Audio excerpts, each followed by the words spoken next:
Right, we're at the station voicing it this time again, so... The Elizabeth line is a really cool railway. There's nothing else in the UK quite like it. However, since it opened a few years ago, a few of its issues have become a bit more obvious. Some similar to Thameslink, which I made a video about a few weeks ago, and some that are a little more interesting. Everything from the actual design of the train... Quite a while. At least it's quiet now for 6 minutes. Everything from the actual design of the trains to how the line is operated. Without going into too much detail, there had been lots of Without going into too much detail, there had been lots of proposals to build an east-west railway crossing the centre of London for a long time. But finally in the late 2000s, things started getting going, and in early 2022, the new part of the Elizabeth line finally opened. The line from Abbey Wood to Paddington, mostly in tunnels under central London. Then a little later, this finally got combined with the TfL rail services on the Great Western Main Line and the Great Eastern Main Line, with connections near Stratford and Paddington. The Elizabeth line is quite a diverse mix of service types, although not as extreme as Thameslink. Out west, the Elizabeth line took over all of the slow and some skip-stop services on the Great Western Main Line, all the way out to Reading and Heathrow Airport.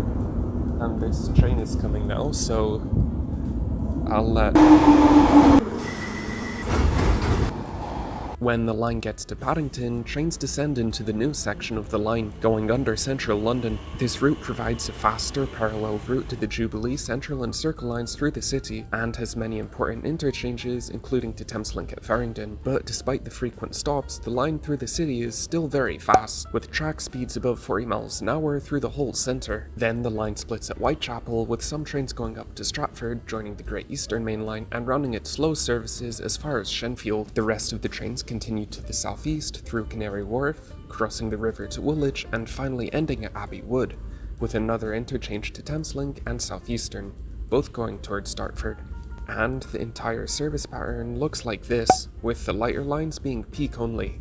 I probably messed something up, but it's close enough. We can see a lot of Elizabeth line services terminate at Paddington, not going out west onto the Great Western Main Line. This is due to the many freight trains that join the slow lines just after Acton Main Line station. This itself isn't an issue, as turning around trains at Paddington means that fresh, empty trains can go right back into the core and help prevent overcrowding there. This is done on several other lines like the Jubilee or Bakerloo lines. The reason that this is an issue for the Elizabeth line, however, is that Paddington only has 2 platforms. Taking a train out of service isn't super easy. You need to make a million announcements, you need to explain to the confused tourists that they need to get off the train, you need to wake up that one person who fell asleep, you need to yell at all the people getting onto the train anyway, then you need to close the doors and make sure that everyone is actually off the train. And after all of that, you have to take the train slowly onto the siding and out of the way. This takes a long time, but while this is all happening, all the other trains behind are blocked, so the time it takes to clear out a train at Paddington is a limiting factor on the frequency of the Elizabeth line in central London, and this is why the line hasn't reached its maximum possible frequency yet. So what's the solution for this? These trains still need to turn around somewhere. The solution is actually HS2. Yeah, High Speed 2 solves this issue, specifically its station at Old Oak Common.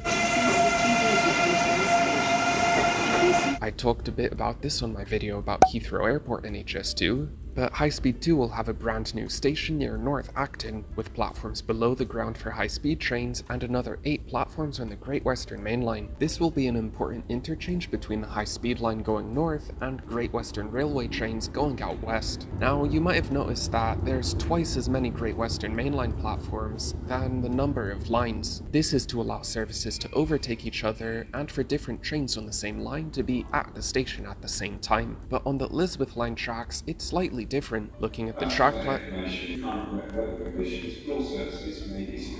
all the way down here, it's not gonna be slippery. But for the Elizabeth line tracks, it's slightly different. Looking at the track layout on this document I found, we can see crossovers that allow for the middle 2 platforms to be used as terminating platforms, and the outer 2 for through services. This would mean that all the trains that currently terminate at Paddington could now terminate at Old Oak Common Station, as this is before Acton Mainline where all the freight trains join the line. This would then put all the time-consuming clearing of trains out of the way of the other services which don't terminate, and should allow the Elizabeth line frequency to increase. This seems to be happening, which is nice, but there's a few other issues with the line that don't really have a clear solution, or at least one that will be implemented. Let's talk about the interior of the trains. Compared to Thameslink, this is a much simpler service, without any of the long-distance intercity runs or any fast services. However, this route is still challenging to design the perfect train for. There are two types of seating you can have on a train. Longitudinal, the bench seats along the wall like what you'd find on the overground,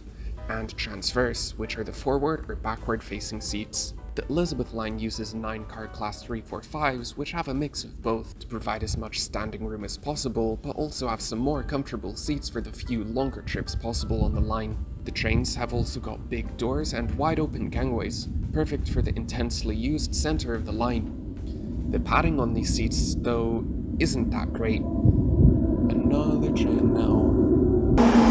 These actually sound cool. Might give you a bit of Baker Line motor sounds.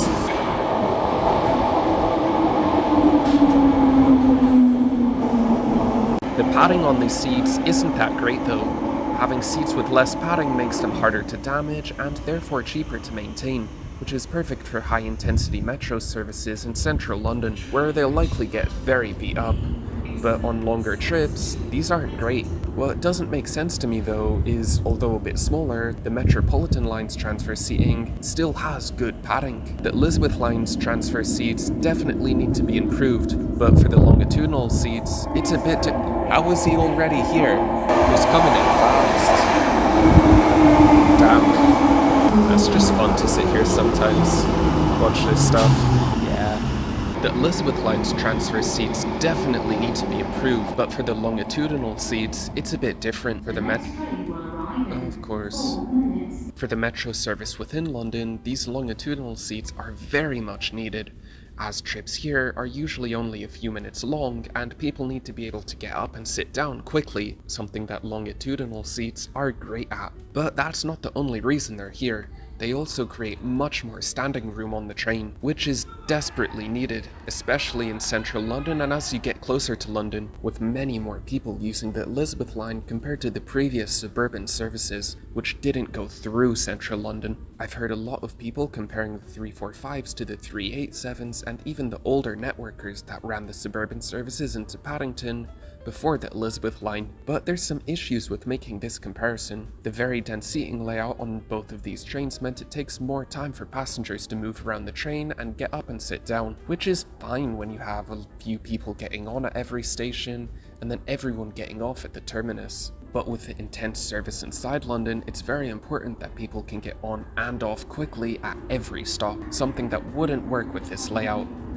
Additionally, with the huge amounts of development happening around the Elizabeth line stations, not all trips are even going into central London anymore, with many passengers travelling between stations outside of London. The longer trips that would justify more transfer seating no longer represent the majority of passengers. The networkers in the 387s were also used on very different routes far out west, which definitely aren't comparable to the Elizabeth line. It's funny that I haven't heard the same argument for the 315s, with their low back 3+2 seating though.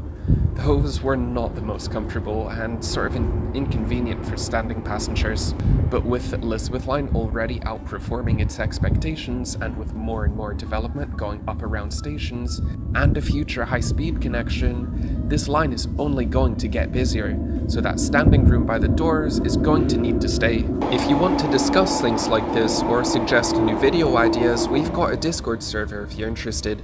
Link is in the description. With all of this unexpected extra demand coming to the Elizabeth line, we probably are going to need to increase its capacity at some point.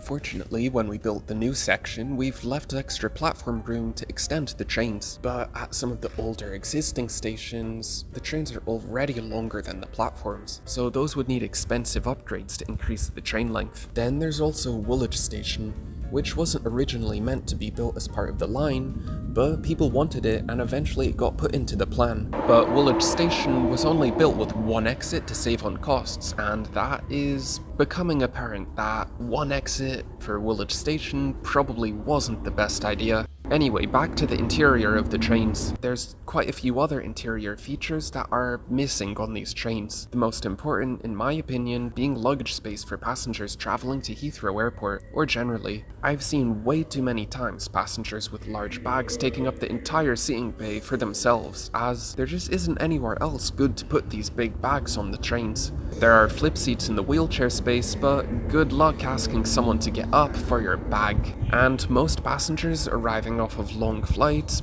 probably aren't thinking in great detail about the best place to put their bag. It would be nice to see the same sort of luggage racks that are on the 700s put on these trains. Those aren't even that big, but still can fit a decent amount of luggage, and wouldn't take up too much space away from standing passengers.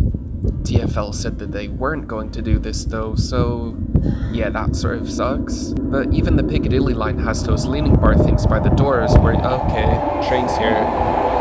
But even the Piccadilly line has those leaning bar things by the doors where you can fit a bag, so yeah, not sure why something like that wasn't even possible. The train's lack of toilets though actually makes a bit of sense. TfL has a policy of providing toilets at stations rather than on the trains. This means that you don't need any water tanks, plumbing, or any of that other sort of stuff on the train itself, making the train more reliable as there's less components that could fail. Additionally, it means that you don't need to spend time cleaning and emptying them at the depot, and you can just connect the toilet directly to the station's plumbing because, well, it's at the station. Toilets at stations just aren't always open, unfortunately. Toilets on the train tend to get very dirty too, especially on urban services. They get a lot of graffiti and create an unpleasant environment for the passengers. You can look to Thameslink to see that. I could go on to talk about the amount of space that these take up on very crowded services, but I think I've said enough about this for now. Despite all of that, the Elizabeth line has been a huge success, providing a fast and high-capacity connection across London, like seriously fast. It also alleviates crowding on several underground lines and opens up lots of areas in outer London for development. The ridership numbers reflect this, with 6 out of the 10 most used stations in the country being Elizabeth line stations, and Elizabeth line stations seeing ridership increases well above the average for national rail stations across the country. To some extent, the Elizabeth line is starting to become a victim of its own success, getting very crowded at times. While it's certainly not perfect, it's an incredibly useful piece of infrastructure for London, and hopefully we can see more similar railways like this built in the future and in other cities around the UK. That's all for today. I hope you enjoyed the video, and yeah, I'll see you next time.